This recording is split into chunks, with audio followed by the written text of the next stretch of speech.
Nesta edição, um resumo dos acontecimentos da semana, com destaque para os reflexos das graves acusações de Alan dos Santos contra os sinistros do infame STF.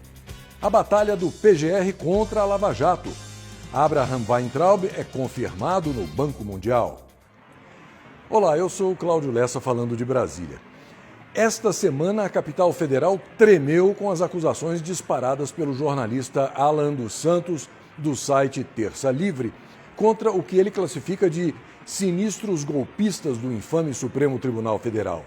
Depois de sair do Brasil com a família, Alan dos Santos deu os detalhes da trama golpista, indicando 3 abutres togados: Luiz Roberto Barroso, o Lulu Bandeja, Alexandre Lex Luthor de Moraes e Edson Fachin, o Carmen Miranda, que também atuam no Tribunal Superior Eleitoral como os principais responsáveis. É diante de ocorrências como essa que a gente acaba entendendo aquela sonora bronca que o presidente Bolsonaro deu no Serviço de Informações brasileiro naquela famosa reunião ministerial que teve o vídeo divulgado pelo sinistro Celso de Mello, o decano da molecagem. O que pensar disso?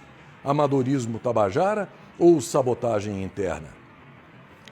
Um dos acusados por Alan dos Santos foi o advogado Petralha Antônio Carlos de Almeida Castro, o Cacai, que gosta de circular de bermudas nas dependências do STF e teria uma das maletas de espionagem telefônica na casa dele.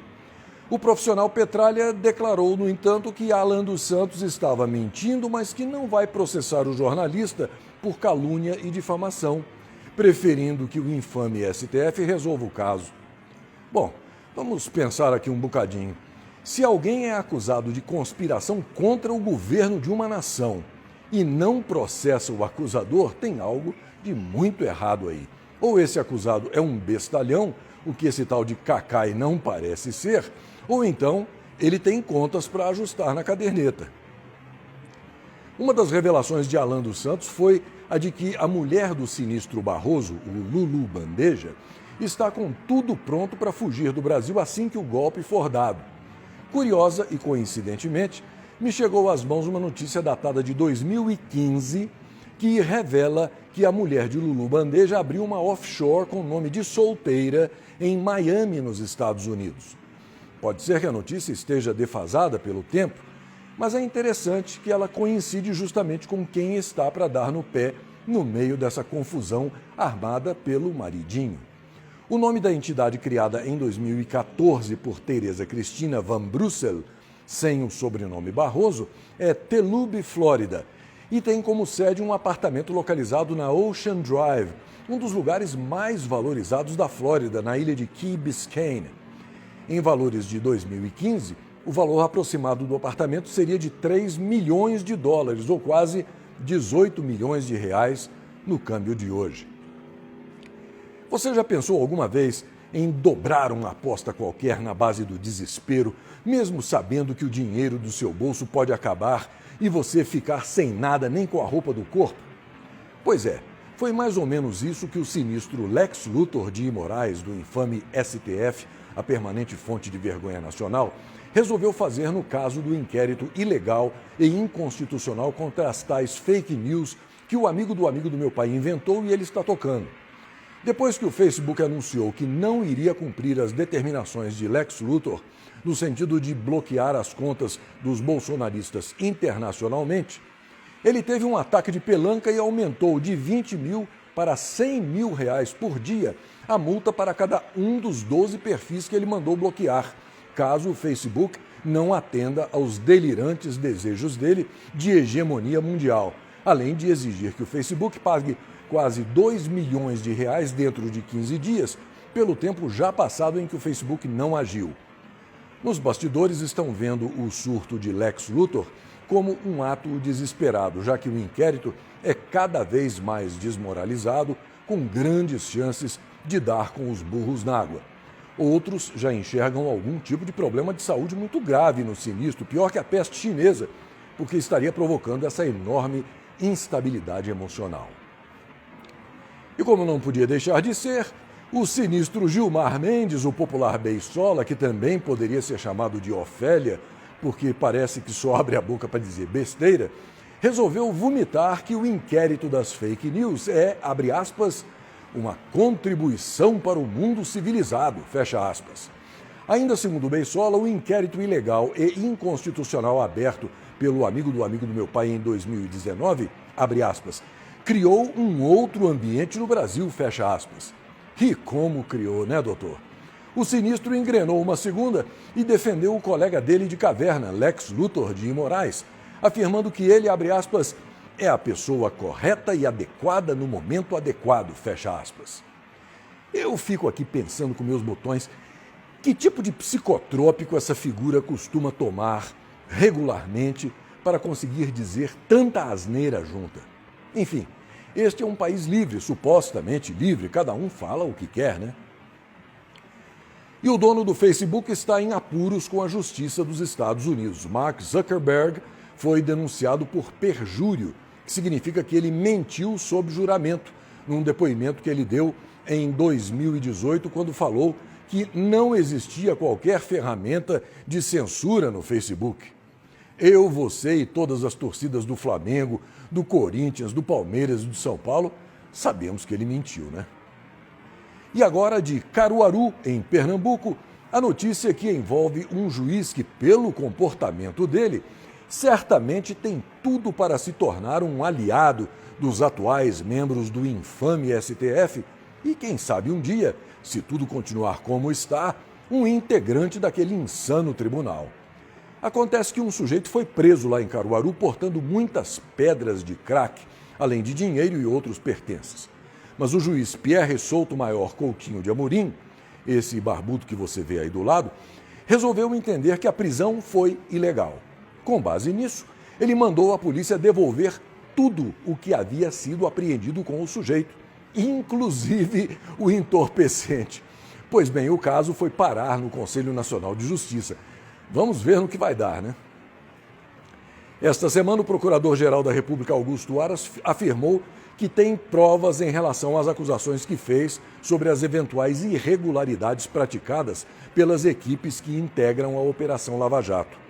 A chapa esquentou ainda mais depois que o procurador Nicolau Dino leu uma carta dizendo, entre outras coisas, que, abre aspas, a fala de Sua Excelência não constrói e em nada contribui para o que denominou de correção de rumos, fecha aspas. Como você sabe, Augusto Aras disse essa semana que quer corrigir rumos para que o que ele chamou de lavajatismo não perdure.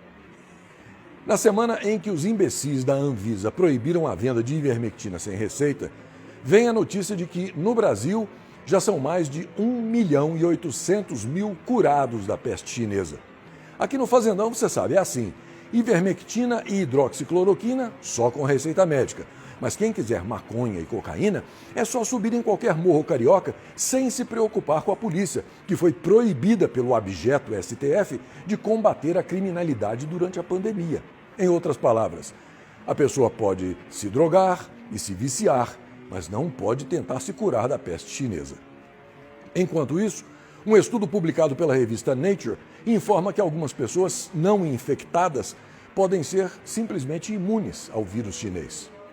Agora veja este gráfico que deixa todos os esquerdistas burrinhos do Fazendão, defensores da ciência, como aquele desgovernador de São Paulo, o totalmente arrepiados. Suécia, 31 de julho, 0 mortes nos últimos 3 dias. Apenas 5 mortes na última semana. Nada de lockdown, nada de máscaras, nada de pânico entre a população. Em meio à pandemia, os Correios vão entrar em greve a partir de terça-feira, dia 4, por tempo indeterminado. As negociações dos funcionários não deram certo até agora com a empresa e a cúpula dos Correios tem a sensação de que a paralisação é inevitável. Ainda assim, alguns acreditam na baixa adesão dos funcionários. Esta semana, o ex-ministro da Educação, Abraham Weintraub, teve o nome dele confirmado como diretor executivo do Banco Mundial, em Washington, nos Estados Unidos. Weintraub disse que ninguém deve esperar barulho, pois trabalho em banco é feito em silêncio. Ele assume o cargo na primeira semana de agosto e o curto mandato dele termina em 31 de outubro, quando a posição será aberta novamente para a eleição. Como o BIRD entra em recesso em agosto, Ele só começa a trabalhar de verdade em setembro.